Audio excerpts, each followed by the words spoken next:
আমি মনে করি যে আমাদের দেশের যে টেলিযোগাযোগ ব্যবস্থা এটার সাথে আমার পূর্ববর্তী বক্তারা বলে গিয়েছেন যে এর সাথে জড়িত রয়েছে আমার দেশের সার্বভৌমত্ব, আমাদের দেশের ভবিষ্যতে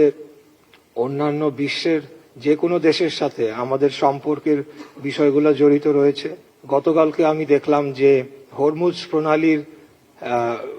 তলদেশ দিয়ে যে সাবমেরিন কেবল যাচ্ছে, সেই সাবমেরিন কেবলের উপর এখন একটা নিয়ন্ত্রণের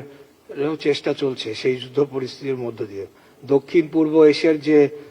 রিজনে আমরা রয়েছি এবং আমাদের ভৌগোলিক অবস্থান বিবেচনায় অবশ্যই ডাক ও টেলিযোগাযোগ খাতের বিকাশ,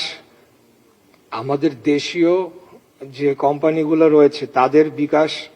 এই সব কিছু বিবেচনায় এবং বাংলাদেশের যে ভৌগোলিক অবস্থান বিবেচনায় আমি মনে করি যে